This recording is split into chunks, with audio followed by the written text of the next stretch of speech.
Las revolucionarias entrevistadas y fotografiadas, cabe aclarar, no son una muestra sociológicamente representativa de las distintas condiciones sociales, formas de participación y zonas de acción regional de las mujeres que colaboraron con el zapatismo. No obstante, dan alguna idea de las diversas maneras como las mujeres se comprometieron con el zapatismo. El conjunto incluye tanto a combatientes con mando de tropa como Rosa Bobadilla, a campesinas anónimas como Buenaventura García, viuda de Quintana, y Apolinaria Flores, que colaboraron en el espionaje y en el traslado de armas, así como a profesoras renombradas como Elisa Acuña y Rossetti y Paulina Maraver, que trataban asuntos políticos directamente con Zapata. La célebre y radical activista Juana Belén Gutiérrez de Mendoza había fallecido recientemente, pero Duby halló en Tlalpan a su hija Laura Mendoza de Orozco, quien estuvo dispuesta a platicar con la extranjera sobre su madre. Duby entró en contacto también con mujeres que se habían mantenido al margen del zapatismo, como don Anciana Mojas, quien vivió 6 años en la cueva de Cuaupantitla tras la evacuación del pueblo de Tepoztlán en 1916 por las fuerzas del constitucionalismo. Pero a Duby no le interesaba, como ya dije, documentar la violencia de la guerra y sus consecuencias para la población civil. Ella era una militante comunista. La apertura de archivos recientes del FBI ha demostrado que sí, la vinculación comunista, que Duby siempre en las entrevistas ocultaba, porque pues estaba muy en la lógica de la Guerra Fría, de que no, eso era algo que de plano no se le decía a nadie, ¿no? Eso de ser comunista. Pero se identificaba con estas historias de persecución. Ella había sido perseguida por el fascismo, había estado en un campo de concentración en Francia. La mayor parte de los relatos que Duby escuchó y registró eran sobre mensajeras clandestinas y espías que caminaron largas distancias para cumplir misiones secretas. Felipa Castellanos, por ejemplo, aseguraba haber hecho 6 viajes al norte del país llevando correspondencia de Zapata a Villa. El último viaje lo hizo en tren, pero las primeras 5 veces se movió a pie. Se tardaba casi 3 meses en llegar y otros 3 en regresar a Morelos.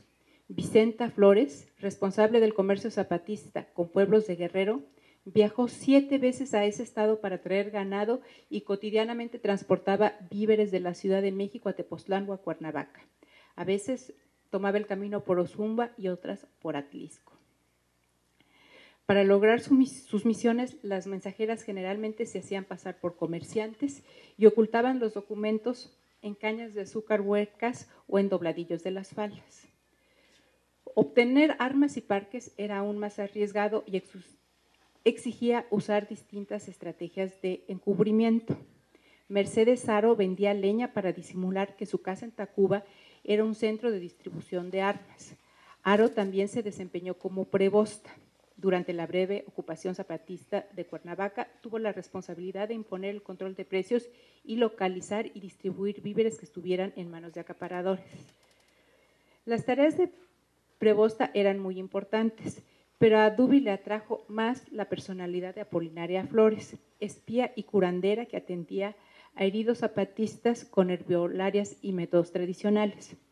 Su casa, en una barranca al pie del Teposteco, tenía una ubicación idónea para ser refugio de guerrilleros. En varias ocasiones Zapata pasó ahí la noche y Duby se emocionaba mucho con esa historia. Una de las personalidades que más le interesó a Gertrude Duby fue Buenaventura García, viuda de Colima, de cariño Venturita, quien estuvo al servicio directo de Zapata. La vieja de 86 años en 1942 era hablante de náhuatl y, dice Duby, con ojos parecidos a los del jefe Suriano. Su compromiso con la causa zapatista, los riesgos y sufrimientos que enfrentó cuando fue hecha prisionera por las fuerzas de Pablo González, le interesaron a Duby, quien prefería los relatos vívidos en vez de las explicaciones históricas y las opiniones ideológicas de las mujeres intelectuales como Paulina Maraver o Elisa Acuña y Rossetti. La conversación que sostuvo con Paulina Maraver le resultó especialmente frustrante. Siempre es más difícil obtener algo de los intelectuales, Te dan un panorama histórico que casi siempre ya conoces y no entienden que lo que tú necesitas es la parte vivencial de la historia. Con gente común ocurre lo contrario. Tanto irritó la vieja profesora Duby que la exiliada fue capaz de reconocer solo parcialmente la importancia de Maraver, quien tenía trato directo con el general Suriano. Sin embargo, no todas las mujeres sencillas le parecían interesantes ni agradables a Duby. Se decepcionó también con Rosa Bobadilla, porque la coronela repetía consignas políticas a favor de la democracia y los aliados, y a Duby le parecía que en realidad no entendía el conflicto europeo. La juzgó una mujer inteligente, sin embargo, y con condescendencia anotó que tenía una caligrafía muy bonita a pesar de su reciente alfabetización. Aún más irritante le pareció la limitada perspectiva de Dina Moreno, profesora de enseñanza básica para adultos, y quien recordaba solo vagamente a Otilio Montaño y a Gildardo Magaña, pero no tenía memoria de nada más. Lo que más le molestó a Duby de Moreno es que constantemente corregía su manera de hablar en español y le tuvo la confianza de pedirle que se desatara el turbante y que le mostrara cómo se enredaba en la cabeza esa prenda de moda que en Morelos nadie usaba. Duby andaba en su trabajo de campo con un turbante a la Simone de Beauvoir, que era la moda, ¿no? En cambio, Felipa Castellanos, quien trabajaba como portera en un edificio de la Ciudad de México y había sido empleada doméstica de Parres, le causó una magnífica impresión porque narraba los hechos con gran claridad. Felipa le confió que había escrito todo un libro sobre la revolución.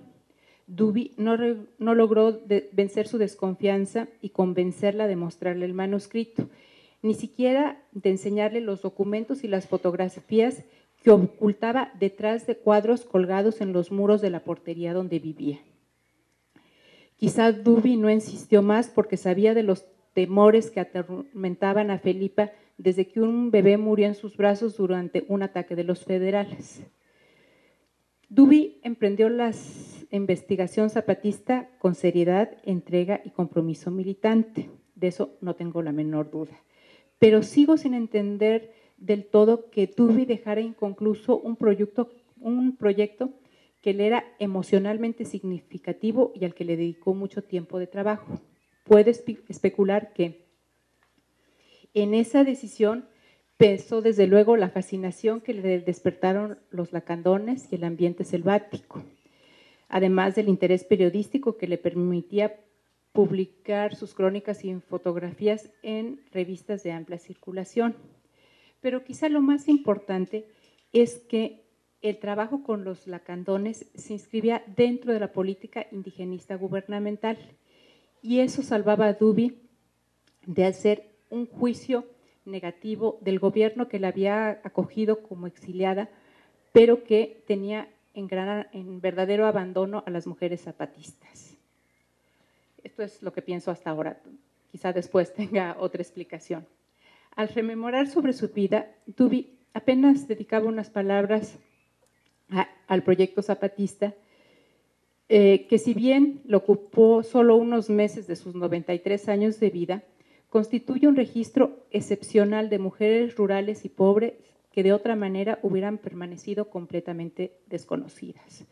Por su naturaleza fragmentaria y multilingüe, los apuntes de Duby no ofrecen una narrativa acabada o redonda sobre las mujeres zapatistas. Y quizá esa es su gran riqueza, ya que se alejan de las estereotipaciones que hasta hace poco dominaban nuestra visión de las mujeres en la Revolución Mexicana. Muchas gracias.